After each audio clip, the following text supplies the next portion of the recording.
Hello and welcome back to The Vegan Runner. Spring leapt to life on Dartmoor last weekend and we had the most fantastic couple of days of clear blue skies and warm sunshine. After such a long winter, it was pretty magical. So it wasn't a hard choice deciding what to do and where to go. There was only one option for us. Let's get out for a trail run. You'll know already, if you watch my first trail running video, why I love it and how it can make you a stronger runner, and why you should definitely consider incorporating the trails into your running. If you haven't seen that one yet, you'll find it on my channel in the trail running playlist. Today I want to share with you some of my top tips to help you enjoy and love the trails as much as I do. Let's go.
If you're about to start trail running, the first thing you need to know is to forget about the pace. When I first hit the trails around me, I was surprised to find my pace was significantly slower than my road times. And it was disheartening at first. I was putting in just as much effort, if not more, but still my times weren't looking good on Strava. I soon learned that running on the twisty, windy trails with mud to claw through and rocks to hop over is a completely different style of running, and road and trail paces rarely match up. Nowadays I save my long runs for the trail, where I'm typically running more to perceived effort or heart rate, and I just relax about the pace. There's so much more going on when you're running through a narrow, muddy path. Forget about speed, so long as you feel like you're putting in the right level of effort in for you and for that workout, you can relax and enjoy the surroundings. You'll be working your body in so many different ways which will ultimately make you a stronger, more balanced runner. One run where pace isn't important doesn't mean you're not getting any benefit. Probably the most important thing to get right early on in your trail running journey is finding the right shoes for the type of trails you're running on. In the summer and on very hard packed trails, you can easily get away with your normal road daily trainers. But for all other seasons, you're going to want trail shoes that give you the confidence and grip to tackle tricky terrain. My local park run is almost entirely on trails, so I picked up a pair of Salomon Speedcross early on in my running journey, and it blew my mind how much extra traction they gave. I remember flying down steep hills without a care in the world, by far one of my standout running experiences of trail running that sparked joy. That feeling of maximum speed as you launch down a steep hill, wind rushing by, the world a blur, amazing. I've loved these shoes ever since, and you'll be glad to know that the latest model, I think this is the Speedcross 5, they're completely vegan. They're very similar to Will's vegan store, the Oak Trail shoes. I'll pop a picture up on the screen now. They're very similar in design. They got fantastic grip. But the vegan Fiona Oaks trail shoes, they're designed by Fiona Oaks. I've heard really great things about them. Apparently they're very, very similar, and it's just great. This type of shoe with its aggressive deep lugs on very muddy steep trails where you need a lot of grip, they're just fantastic. They're not so good on the hard packed trails when the ground is too hard and stony. They can be a bit uncomfortable, so I have two models that I've really been enjoying for most other surface types. The Salomon Sense Ride 2 and the Hoka One One Speed Goat. Both are vegan and both offer an extremely comfortable trail run experience. Finding the right trail shoe for you and the trails in your area is really important, so ask around at your club, or something I like to do in the early days of my running is check out what other runners were wearing on my local trails and races, and then make a mental note of the models that crop up a lot. The Salomon Speedcross was on almost everybody's feet back then, and there's a good chance that if you see a popular model around you on other runners' feet, they're probably pretty well suited for the trails in your local area. No.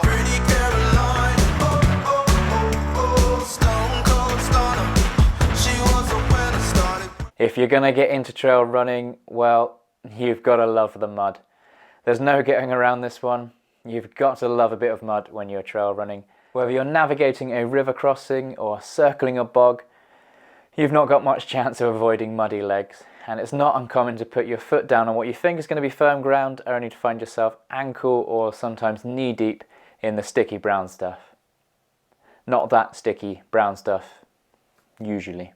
You know what I mean. Anyway, if you're really not keen on getting wet feet, there are waterproof and Gore-Tex trail shoes out there. I have a pair of the Gore-Tex Solomons, that pair just behind me. Just note that as soon as you get water inside your shoe, typically after you're shin deep in bog, it's pretty hard to get the water out of waterproof shoes. But for light water and rain, for smallish puddles, they're great. They keep your feet snug and dry. But for me though, getting muddy is all part of the fun and the adventure. The muddier, the better. It's not a bad idea to put a change of clothes or a towel in your car, park up close to a stream, jump in at the end of your run, splash about a bit. You'll wash the mud off your legs, no worries, and you'll give your shoes a clean tee. Running on trails is a little bit different from running on roads, where you've got a good chance that if you get into a bit of trouble, at some point somebody will drive or walk by who can help you out. Now if you're out on the trails in the wilds, it could be hours before anybody comes your way, so make sure you're being safe. Before you head out on the trails, let someone know where you're headed, the route that you're likely to take, and how long you think it's going to take you. It's always a good idea to run with a mobile phone if you can. It's rare, but getting lost or twisting an ankle whilst out and about isn't very fun, and you're going to want to let someone know if you need help. Another little thing I like to do and carry with me just in case is a foil blanket.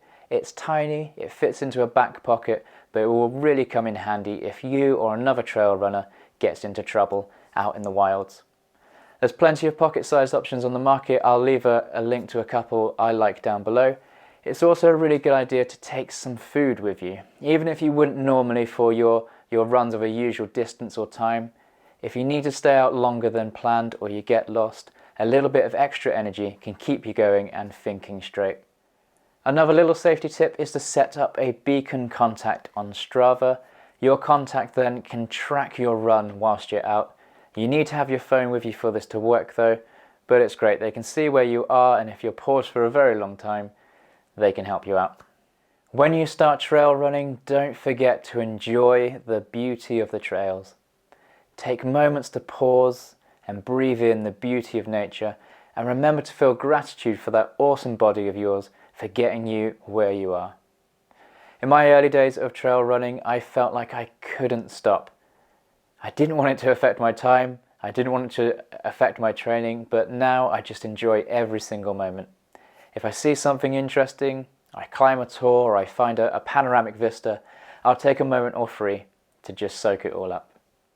On today's run, I saw a wheatear chattering away in the distinctive R2-D2-like manner. Buzzards were soaring and loping around the deep blue skies.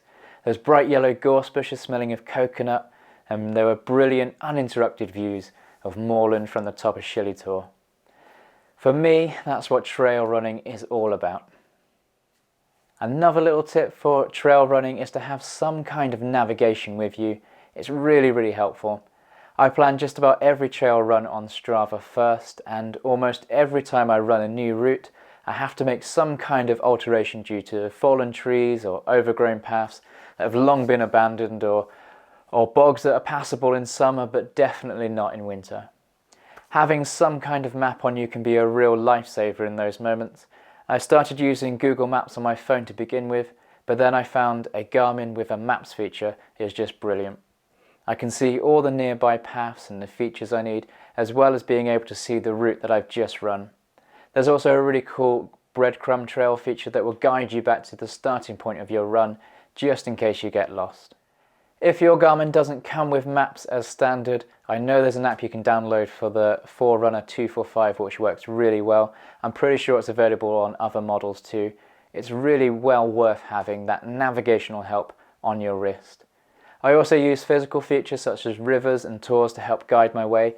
Typically I'll begin a route at the bottom of a valley near a main river, and if I end up getting lost, I know that just by following the river downstream, I'll find my way back to somewhere I know or recognise eventually. The point is to take note of your surroundings and make a mental note of any large or interesting physical features so you can find your bearings if you get a little disorientated. This next one took me a little while to figure out in my trail running journey.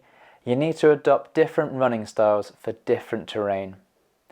Keeping a steady effort is more important than pace. The terrain on trail runs changes constantly. One minute you'll be slogging through muddy puddles, the next herring down a really steep descent, and then gently rolling along open grassy fields. The constant variety is one of the things that makes trail running so interesting, but it does mean you'll need to adopt a few different techniques. For steep ascents, try thinking about it as if you're changing gears. Pick up the cadence, the speed in which you're moving your feet. You can kind of think about it like riding a bike really. You change gears to make a climb easier, and it's the same in running. Continuing to run up a hill in the same gear as you were on the flat, and you'll end up putting in a lot more effort than you were previously. It takes a little practice, but once you get used to changing gears, kind of think quick feet, short stride, you'll soon find yourself eating up those hills with no issues.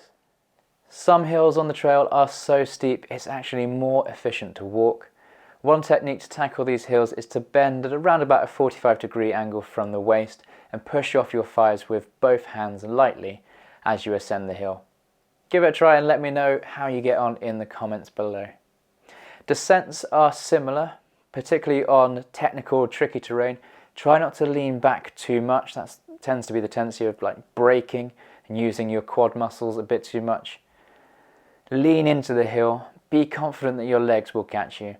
Try not to look directly down at your feet, but approximately 6 to 12 foot ahead. Your body will do the rest, and it will guide you across the roots and the rocks without any issues. On loose or technical, twisty terrain, run with your arms slightly wider than usual, elbows sticking out a bit more, just to give you that little bit of extra balance and stability on uneven terrain. If you're new to trail running, or you run most of your miles on the road, make your transition to trail running progressively. Trail running uses a multitude of supporting and stability muscles that don't get taxed quite so much or quite in the same way on the roads. Your body needs time to adapt, and too much trails too soon can lead to overuse injuries. You may also want to consider shortening the distance of your first few trail runs.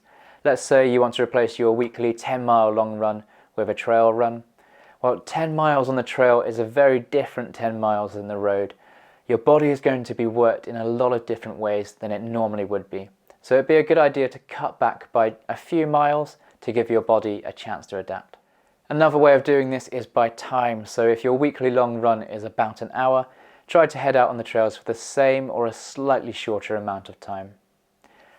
Over the course of a few weeks, you can quickly build up to 1, 2 or 3 trail runs, and your body will soon adapt. Just don't do too much all at once.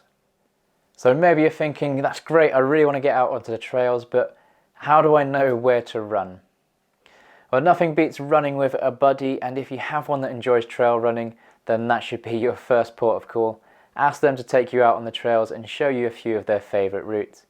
If that's not an option for you right now, ask around your local club or a local Facebook group. When I'm looking for inspiration, I tend to whip out the OS map and pore over the trails looking for historical points of interest or tours that I haven't yet climbed. Google Earth is also a really great resource. You can almost always find a green space near to you. Find the nearest one, make a point to get out there and explore it. Once I know where I'd like to go, I usually use the create a route function on Strava. This has a couple of handy features, but the one I like the most is the global heat map. This gives you a good idea of which trails are still active and clear to run, and which trails are less likely to be accessible. The darker the colour, the more people have run on it recently. If there's a path that's on the map or Google Earth that you can't see any blue lines on it, there's a good chance that it's now inaccessible, it's been washed away, or it's blocked by something.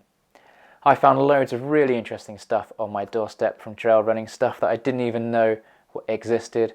From old mines to Bronze Age stone circles, there's always something new to see and explore. Get that map out and start planning your route. Oh, another little tip for finding routes near to you is to find trail running events and races. Most organisers usually put up a map of the run beforehand. Some even let you download a GPX file which you can just upload to Strava or your watch. I hope that's enough to get you started and give you something to think about. Experienced trail runners out there, if I've missed anything, help a new trail runner out and leave a comment down below. Or if you're a new trail runner or you've got any questions about how to trail run which you don't think I've covered, please leave a comment and I'll get back to you as soon as I can. Thanks for watching, and until the next one, be the best you.